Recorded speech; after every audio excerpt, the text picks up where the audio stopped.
नाजरीन, यहूदी protocols in तजावीज़, मंसूबों, मुस्तकबिल की पेशबंदियों और पेशगोइयों का मजमूआ है जिन्हें एक मखसूस हदफ के लिए दुनिया के चोटी के दिमागों ने साल हर साल की अर्करेजी के बाद तरतीब दिया था। अस्सलाम वालेकुम नाजरीन, यहूदी प्रोटोकॉल्स और सहूनी साजिशों को बेनकाब करने की सीरीज का यह तीसरा हिस्सा है। अगर आप गौर करें तो नवंबर 1948 में इसराइली रियासत का कुल रकबा 7,993 मुरब्बा मील था। जून 1967 की जंग के बाद इसमें 27,000 मुरब्बा मील का फौरी इजाफा हुआ। मशरकी यरूशलेम, मगरबी किनारा, गजा, गोलान की पहाड़ियां, ये सब मकबूजा इलाका जात हैं। गरबे अर्दन और गजा में बनी तमाम यहूदी बस्तियां बैनुल अक़वामी उसूलों के तहत गैर कानूनी हैं। लेकिन अमरीकी सरपरस्ती जब मुयस्सर हो तो इसराइल किसको खातिर में लाता है? बज़ाहिर अक़वाम मुत्तहिदा के कानून के मुताबिक इसराइल मजीद बस्तियां तामीर नहीं कर सकता, लेकिन अगर बनज़र गैर देखा जाए तो दुनिया के 3 मशहूर बर्रे आज़मों के संगम पर ग्रेटर इसराइल के खाके में रंग भरने के मंसूबे पर मुख्तलिफ तरीकों और मुतअद्दिद प्लेटफार्मों से काम जारी है। इसराइल की पुष्ट पर चूंकि इस वक्त आलमी ताकतें हैं, ये तागूती कुव्वतें ग्रेटर इसराइल के क़याम में इसकी हमा वक्त हर किस्म की मदद और ताउन कर रही हैं। और बदकिस्मती से चूंकि आलम इस्लाम इस वक्त अमलन तागूती कुव्वतों के ज़ेरे नगी हैं, लिहाजा अमरीकी सदर का तिल अबीब से यरूशलेम अपना सफारत खाना मुंतकिल करना, यरूशलेम को इसराइल का दारुल खिलाफा तस्लीम करना और सबसे बड़ी बात डील ऑफ द सेंचुरी का मज़ाक़ा खेज मंसूबा पेश करना कोई अचंभे की बात नहीं। यहूदियों की सबसे बड़ी कामयाबी यह है कि उन्होंने ईसाई दुनिया पर मुकम्मल तौर पर कंट्रोल हासिल कर लिया है। गोया यहूदियों के नापाक मंसूबों को अमली जामा पहनाने के लिए ईसाई अब इनके जूनियर पार्टनर बन चुके हैं। अगर यह बात दुरुस्त ना होती तो आज फलस्तीन यहूदियों की बजाय अरबों का ही होता।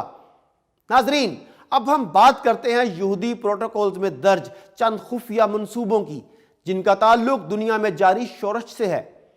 याद रहे कि यह आज दुनिया में जो कुछ हो रहा है या 200 साल कबल जो कुछ होता रहा, वो इन्हीं खुफिया मंसूबों का शख्साना है जो इस किताब में दर्ज है। हम सब जानते हैं कि यहूदी सदियों से दज्जाली हुकूमत के क़याम के लिए कोशा हैं। इसके लिए जो कुछ भी करना पड़ा ये कर गुजरे और आज तक इसी रविश पर कायम है। यहूदियों ने तमाम मज़ाहिब को जिस तरह गुमराह किया वो सबके सामने है। शराबनोशी, फहाशी, उरियानी और अय्यारी से तफरकाबाजी को इस तरह फ़रोग़ दिया कि किसी को इसका इल्म भी ना हो सका। नाजरीन, मैं यकीन से कह सकता हूं कि इस किताब का मुतालिया करने के बाद आपको दुनिया में मौजूद गुर्बत, बेरोजगारी, नफ्सा नफ्सी, मादा प्रस्ती, बेसकूनी, जंगो जदल और जराइम जैसे मसाइल की मौजूदगी की असल वजह मालूम हो जाएगी। गोया इंसानी अकदार पे वार दज्जाली प्रोटोकॉल्स का पहला नुक्ता था जिस पर तेजी से अमल दरामद जारी है। आइए आपको इन प्रोटोकॉल्स के बुनियादी नुकात बताता हूं। इन प्रोटोकॉल्स की तशरीह और इस पर लिखे गए मुकदमे के मुतालिया से 3 बुनियादी नुक्ते सामने आते हैं। नंबर 1, आज़ादी पसंद उसूलों पर फलसफियाना तनकीद और आमराना फस्ताई हुकूमतों की तारीफ।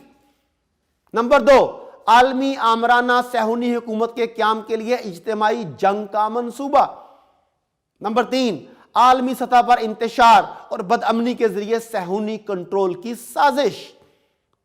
नाजरीन, इस यहूदी मंसूबा बंदी को जामाए अमल पहनाने के लिए सहूनी जिन अमूर पर काम कर रहे हैं वो कुछ यूं हैं। नंबर 1, फलस्तीन पर कब्जा और खित्ते में यहूदियों को जमा करना। नंबर 2, आलमी सहूनी हुकूमत के क़याम के लिए कोशिशें। नंबर 3, इस हदफ तक पहुंचने के लिए नस्ली बर्तरी के ख्याल खाम की तरवीज व अशात और इस सियासी नजरिए को अंजाम देने का इत्तेकाद यहूदियों का बुनियादी असलहा है। नंबर 4, हर मुमकिन तरीके से मजहबी इत्तेकादात और ईमान पर ज़रब लगाना, तमाम तौहीदी अदियान खास तौर पर इस्लाम को निशाना बनाना। नाजरीन, इन दज्जाली प्रोटोकॉल्स का अगला हिस्सा सहूनियों की हवस इक़्तिदार की तस्कीन के बारे में है, जिन्हें हम इस सीरीज के चौथे हिस्से में बेनकाब करेंगे। दूसरे ममालिक पर अपने इक़्तिदार की हवस को जायज़ करार देने के लिए सहूनी अर्ज़ मऊद की हदूद के बारे में तहरीफ शुदा तौरात में मौजूद जाली बातों को हतमी दस्तावेज करार देते हैं।